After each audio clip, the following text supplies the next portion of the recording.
O Luffy sempre teve criatividade para conseguir arrancar diversas transformações da sua fruta, a Gomu Gomu no Mi. Só que como todos estamos antenados, uma mais nova forma foi revelada, a quinta marcha, o Gear 50, que também nos revelou a verdadeira identidade da sua fruta, essa sendo a Ito Ito no Mi mítica modelo Nika. Vamos lá dar uma olhadinha então em como isso funciona de modo geral com as informações que nós temos por enquanto. Bora pro vídeo.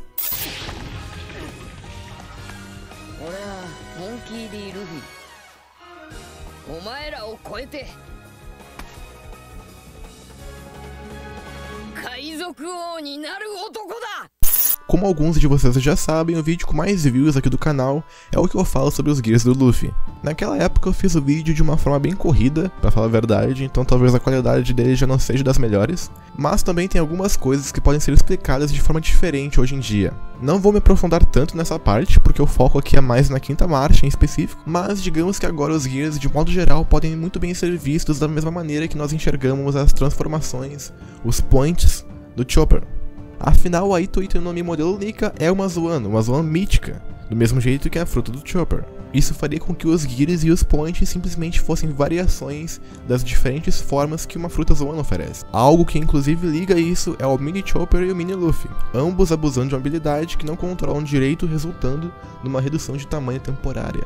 E bem, esse vídeo aqui vai ser dividido em duas partes principais. A primeira vai ser em relação ao funcionamento geral dessa nova forma do Luffy, o que ela tem a ver com as outras frutas já apresentadas na obra e como ela se diferencia no seu modo único. E a segunda parte vai ser relacionada à origem de Nika, de onde vem ele, tanto dentro do mundo de One Piece como as possíveis inspirações fora desse mundo, ou seja, no nosso mundo. Para começo de história, vamos dar uma olhadinha na principal explicação que nós temos até então. De acordo com eles, a Zoan Ito Ito no Mi mítica modelo Nika dá ao corpo do seu usuário as propriedades de borracha. Ele luta usando a imaginação enquanto faz as pessoas ao seu redor rirem. Seu despertar traz ainda mais força física e liberdade ao seu corpo de borracha, este sendo dito ser o poder mais ridículo do mundo. Pegando essa frase e interpretando ela, nós já conseguimos explicar diversas coisas, ligando estas ao que nós já tivemos de amostra de poder do Luffy. Primeiro de tudo, o Gear 5 é basicamente a forma besta da Zoan do Luffy, que aparentemente parece estar diretamente lado a lado com o despertar da fruta. Talvez os dois estejam ligados pelo fato de que fruta Zoan tem vontade própria, ainda mais a Zoan mítica. Com isso em mente, dá pra supor que a própria fruta do Nika não deixaria seu usuário alcançar a forma de Nika realmente sem estar com a sua fruta desperta. Essas duas habilidades devem andar juntas, e essa ideia dá até pra ser aceita, pelo menos enquanto o Luffy não demonstrar a liberdade da fruta desperta sem estar na forma Nika, ou na forma do Gear 5, como tu quiser chamar. O Luffy nessa forma fica com as roupas e os cabelos na cor branca. Seu cabelo assume um aspecto de chamas enquanto ele ganha um ornamento em volta do pescoço, também na cor branca e com um aspecto de nuvem. Além disso, nós também temos as suas sobrancelhas que ganham um desenho parecido com as sobrancelhas do Sanji. E os seus olhos, que ficam com um anel também branco em volta das pupilas, uma aparência ocular bem parecida com a do Mihawk e com a do Insama. Uma última mudança mais característica é a forma que seu coração começa a bater, maneira essa dita sendo os tambores da libertação por Zunisha. Inclusive, eu já vi gente falando que os padrões da batida do coração do Luffy assumiriam algo como...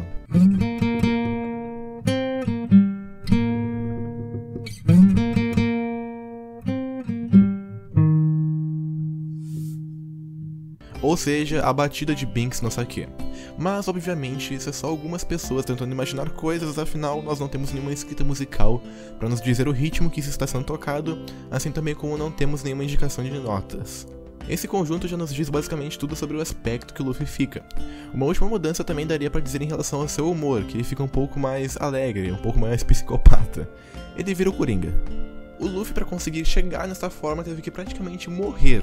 Seu coração já tinha parado de bater no ponto que ele tinha chegado. Ele parecia não ter mais nenhuma chance de salvação. Foi nesse ponto que ele conseguiu ativar o despertar da sua fruta, conseguindo uma energia a mais. Essa maneira de retorno, inclusive, não é novidade na obra. Se a gente voltar lá no capítulo 544, quando o Luffy está escapando de Impel Down, a gente cai no capítulo onde as bestas carcerárias da prisão estavam voltando após serem nocauteadas. Essas bestas que eram todas usuárias de frutas Zoan despertadas. Quando a primeira besta retorna, o Crocodile comenta: é natural que eles voltem à vida. Essas bestas são fortes usuários do tipo Zoan. Extrema força física e poderes de recuperação são seus pontos fortes. E querendo ou não, isso condiz muito bem com o Luffy, afinal quantas vezes a gente já não viu ele sendo derrotado e voltando logo em seguida para a batalha. Isso aconteceu principalmente em Alabasta e em Wano. Com isso, nós já temos explicado como ele chegou ao despertar. Ele basicamente morreu, como a aparência dele fica e agora como os poderes dele funcionam. E bem, eles basicamente continuam a mesma coisa, mas com um adendo, eles estão mais livres. O despertar garante essa liberdade, mas é aí que mora o ponto-chave. Esses poderes não ganham mais liberdade somente na extensão do seu corpo, mas também na extensão do ambiente. E nós até poderíamos falar que isso é uma coisa específica do despertar dos Paramécia, mas na realidade, essa é a primeira fruta Zoan mítica que nos é mostrada no seu estado desperto. Logo, a gente ainda não tem nenhum limite para o que pode ou não acontecer. E os poderes do Luffy estão nessa margem agora. Não só ele consegue inflar seu corpo à sua bela e própria vontade, como ele também consegue dar propriedades de borracha a coisas que ele encosta em torno dele, usando essas coisas ao seu favor. Da mesma maneira que ele pegou um raio e jogou no Kaido, da mesma maneira que ele deu socos no Kaido e o corpo dele teve uma resposta elástica a estes, assim também como o fato dele ter se tornado um gigante, e do fato dele ter inflado a sua mão para ficar do tamanho de Onigashima. Os poderes do Luffy nessa forma não possuem limite. O limite é basicamente tudo aquilo que pode ser palpável, o que existir o Luffy consegue usar, só que da sua maneira. Se assimilando, como falei antes, com o despertar dos Paramécia, só que aliado a esta forma de Nika, que ele possui por conta de ser uma Zoan. Inclusive eu tava vendo essa pessoa tentando supor o tamanho de Onigashima com essa imagem de quando os chapéus de palha estavam chegando na ilha, e se for levar ela em consideração, o soco do Luffy teria mais de 1 km de diâmetro nesse painel do capítulo 1047. Mas é claro, o Oda nem sempre liga para proporções, então essa imagem pode servir como base, assim também como pode não servir de nada. Mas agora então vamos dar uma olhadinha na origem de Nika, de onde vem essa ideia ou pelo menos tentar supor um pouco, vendo algumas coisas que a gente tem à nossa disposição.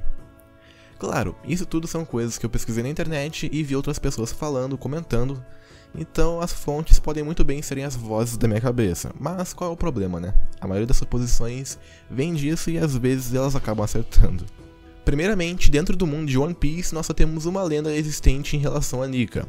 Uma lenda que nos foi contada por Who's Who, na luta contra o Jinbe. O mesmo fala, aparentemente no passado distante, os escravos oravam para alguém, um guerreiro lendário que acreditavam que iria libertá-los um dia. Nika, o deus do sol. Ele logo após comenta que esta lenda foi contada por um guarda na prisão que ele estava. Logo após isso, o guarda sumiu, levantando a dúvida se até mesmo saber desta lenda já é motivo de estar em perigo. E com tudo isso, nós provavelmente podemos até supor que a figura de Nika está relacionada com Joy Boy, o ser que viveu há 800 anos no passado durante o século perdido. Afinal, Zunisha proclamou que Joy Boy havia retornado, quando ele ouviu os padrões da batida do coração de Luffy quando ele despertou essa fruta. Com isso, podemos imaginar que Joy Boy foi o antigo portador da fruta de Nika, e que ele tinha despertado essa mesma fruta. O homem que libertava escravos com um sorriso no rosto e trazia o amanhecer para eles. Joy Boy, o menino alegre, o deus do sol. As referências que a gente tem dentro do mundo de One Piece são estas. Não é muita coisa, mas também faz pouco tempo que começamos a ouvir falar sobre a existência de Nika, então é comum não ter muita coisa para falar em relação a ele. Mas agora vamos dar uma olhadinha no que temos fora do mundo de One Piece, na nossa realidade. A primeira referência a ser citada é Nikki, a deusa grega da vitória.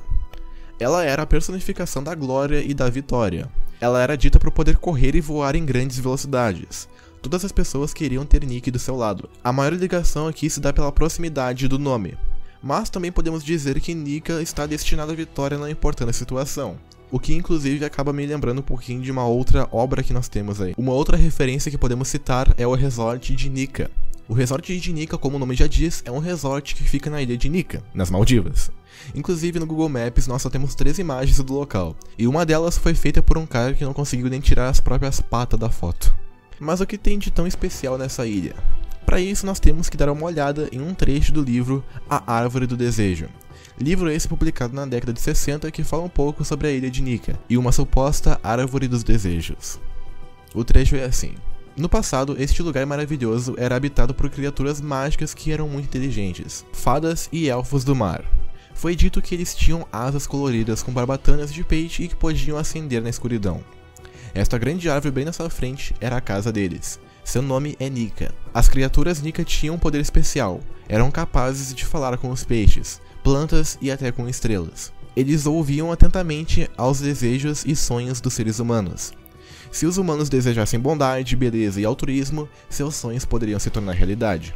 Mas apenas pensamentos positivos poderiam ser realizados por criaturas Nika. Recentemente, alguém viu essas criaturas especiais voando perto da árvore Nika.